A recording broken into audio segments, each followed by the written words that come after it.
Morning, guys. It's Tuesday, September 2nd, 5:24 a.m. Central Time. Welcome to a new month and welcome to a new marketing year. December corn futures down 1 at 4.19 and a quarter. November soybeans down 8.5 at 10.46. December Chicago wheat down 7.5 cents at 5.26 and 3/4. December Kansas City wheat down 6 1/4 at 5.13 and a half. December spring wheat down 7 1/4 at 5.72 and 3/4. The corn market had an excellent day on Friday. Why don't we start there? So the December 25 corn contract gained roughly 10 cents to settle near 420 per bushel. The rally was attributed to strong export demand and concerns regarding tar spot and southern rust in the Corn Belt. Soybean futures also gained, with the November 25 contract rising approximately 7 cents, settling near 10.55 per bushel. Soybeans have found support from optimism that a trade deal with China could bring them back to the U.S. market. However, no agreement has been reached. The December 25 corn contract had not seen a daily gain of 10 cents or more since July 2nd, prior to Friday. So this was the best day in 2 months. The December corn contract is up against some trend resistance this morning. If we could push up above that 422 level, I think you've got a shot at that gap from early July, which is in the low 430s. So it looks a little bit better, but we're at kind of a critical juncture here. There was some chatter about potential Chinese purchases of U.S. corn floating around on Friday, unsubstantiated, of course. It seems like when you get a big rally in the corn market, which is rare these days, the rumor about China is always out there, and it has not come to fruition, of course, the last couple of years. It's been a while since China has been a substantial buyer of U.S. corn. So that was floating around, but again, nothing confirmed in the export sales. There were no flash sales. Maybe you see it this week. I don't know. I think that the rally or the bounce in the corn market, whatever you want to call Friday's action, it may have something to do with China. Maybe that's real. Maybe it's not. But I think it absolutely has something to do with the U.S. crop. The USDA has told us most recently in August that the national corn yield is going to be 188.8. The market knows by now that that is not reality. The number is going to be lower than that based on everything we've heard about disease, based on the crop tour, based on just every anecdotal factor that I've heard. Here's soybeans. So the November chart looks okay. We'd like to avoid any sort of push below like 1042, 1040 today, but it looks pretty good. I figured I'd show you guys some monthly charts today. So the monthly candle on the corn chart, a monthly continuation chart, was what they call a hammer candle. It looks like a hammer. You kind of opened, you went down, you ran a whole bunch of stops, and then you came back and kind of closed the month about where you opened. And this is considered to be a positive sign. You need to see some follow through, of course, this month, but it's considered to be a positive sign. Also positive is the fact that we were able to avoid the lows that were posted last year. That low that was posted in spot month corn futures August of last year, 360.5.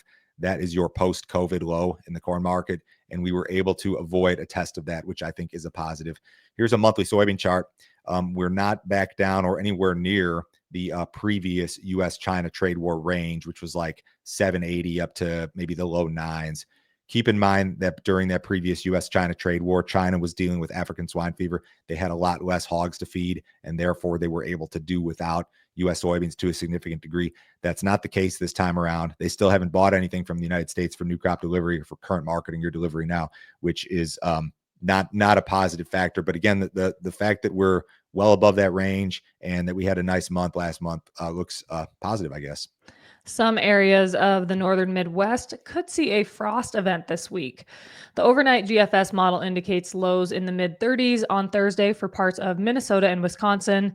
Similarly, low temperatures are again forecast for Saturday. The average first frost date for most of these areas is late September through the first week of October.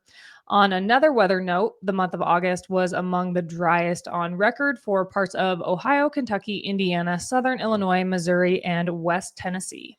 Let's run back through those maps. So the lows that are in the forecast for Thursday and then again Saturday, they are not enough in themselves to get the market concerned or to cause any crop damage. You're talking like maybe you touch 32 for a minute, but I think in order to sustain any sort of damage and get the trade excited, you're going to need to see a sustained push below freezing temperatures. And that's not in the forecast. The forecast can change though, and forecasts are not infallible. So this forecast could be just a few degrees too warm, and you drop this thing 5 degrees, which is certainly possible, and you could end up with a frost situation. The normal frost dates, like if you guys are looking at this light blue, if you're watching, that would be like a September 21st to 30th normal frost date. So we're early, and most of these areas of Wisconsin and Minnesota, we're talking about really your normal frost date there is like October 1st through 10th. So it would be very early if realized. To go to the precipitation map, I just don't know how you achieve record corn and soybean crops when August was so phenomenally dry in such a huge portion of the Corn Belt. Almost all of Ohio saw its driest August on record, at least dating back 133 years. Vast majority of Kentucky very dry, Indiana very dry, West Tennessee very dry, Missouri very dry. The southern 2/3 of Illinois was very dry. So you're talking a substantial portion of U.S. corn and soybean country that was just very, very dry during the month of August, and not much rain in the forecast either. So I think that this idea that you're going to see a record corn yield and a record soybean yield, while maybe still achievable, this is counter narrative, certainly relative to what USDA is telling us. If you guys have not checked out our premium content, you sure need to do so. Joe, can you tell our viewers about some of last week's premium videos? Ryan Moe, the basis profit, was on Friday, and we talked cash corn and soybeans. A video that we did about a month ago, I think saved our subscribers a lot of money because Ryan made a really good call or prognostication on corn basis, and we're not about making predictions, but he told us a month ago, he said, I think this is what's going to happen, and it happened right when he said it was going to happen. The basis stuff is great. So we run through basis, we run through maps, we also run through spreads, we do full carry calculations. This is like Ryan's more of a commercial grain guy. He deals more with elevators and feed mills and stuff like that. So he's got a much different perspective than maybe the perspective that I have, which is really, really fantastic. My friend Jeremy Dutch from AgView Solutions was on Thursday last week. Pre-harvest practices your lender will love.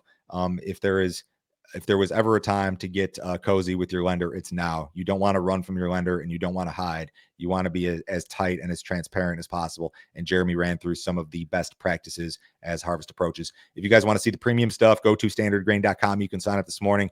In today's premium video, Josh Linville from StoneX, who is like the fertilizer guy, is coming on to discuss fertilizer prices and dynamics. We've got mailbag questions from our subscribers. It's going to be absolutely fantastic because there are very, very few people who really know the ins and outs of the fertilizer market, and he's the guy who knows all the ins and outs. So if you want to see that video, sign up this morning. It's going to go out at 10 a.m. Central Time. Sign up at standardgrain.com, $50 per month. This is a content-only service. We don't want to talk to you. We don't want to do your brokerage. We don't want to sell you crop insurance. We don't want to do anything for you other than send you our emails. You can be on the text message list if you want. You don't have to give us your cell number. We're never going to call you, but if you want to be on the text message list, it's certainly optional. Give that deal a shot this morning, guys. A federal appeals court on Friday struck down a significant portion of President Trump's tariffs. The court determined that Trump exceeded his authority under the 1977 International Emergency Economic Powers Act by using it to impose wide-ranging tariffs. The decision invalidates tariffs imposed on China, Canada, Mexico, and other major trading partners, and could force the U.S. to repay billions of dollars in duties already collected. It also raises doubts about trade agreements that Trump has already negotiated with key trading partners. The ruling will not take effect until October 14th, allowing time for the administration to appeal to the Supreme Court, a move that the White House has already indicated that it will pursue. Yeah, there will absolutely be an appeal, and the Trump administration will fight this. None of the markets are acting as if this is reality to start off the week. So I think they're going with the notion that there's going to be an appeal and that the tariffs probably stick, although that's not a guarantee.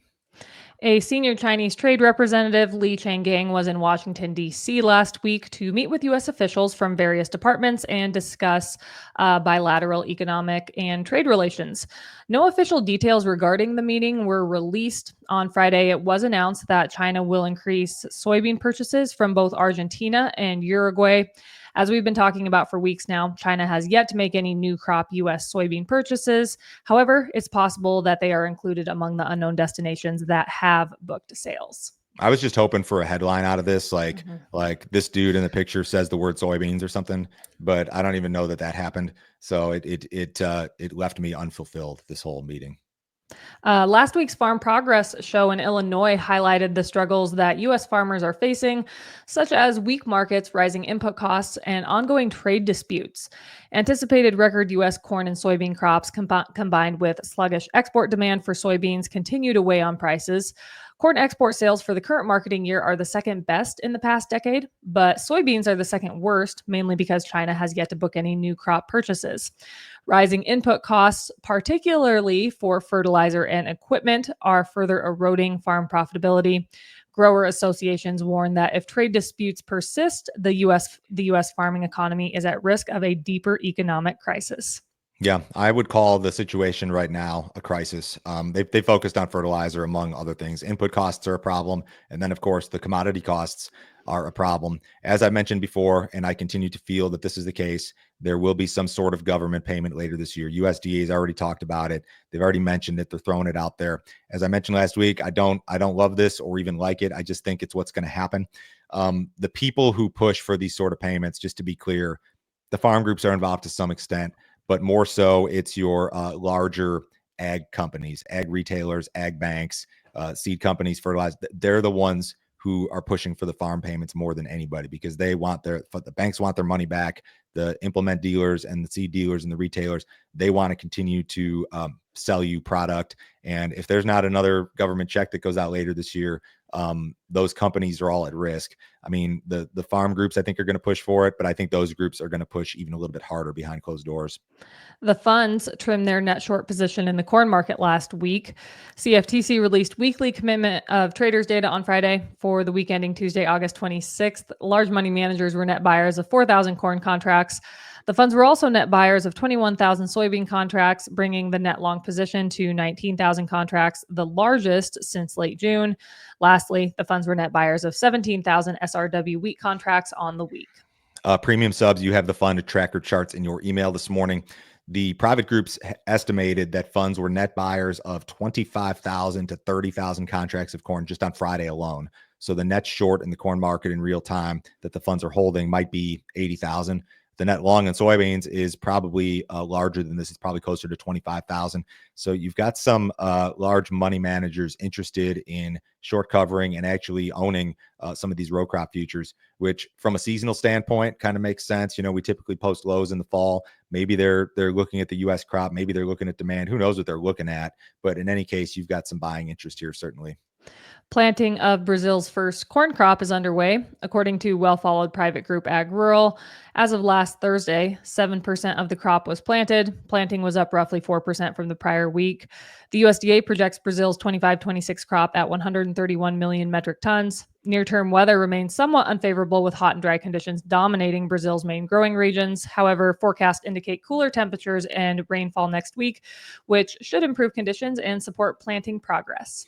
It's already starting. Another big Brazilian planting campaign. They'll plant the first corn crop. It's kind of the first thing they get going with. Soybeans will be shortly after, and then the second corn crop, of course, is much later. USDA already has production estimates out regarding the forthcoming Brazilian corn and soybean crops. They estimate that the soybean crop will rise to 175 million metric tons from 169 this year. They've got the corn crop at 131, but USDA needs to make some adjustments on the size of this year's crop because they're still at 132, and that crop is every bit of 140 from what I'm told. So I think they're behind just a little bit. But USDA, you kind of see the trend here. Soybean crop keeps getting bigger, and corn production in Brazil is kind of flatlined over the last, call it 5 years or so. What did cattle do on Friday?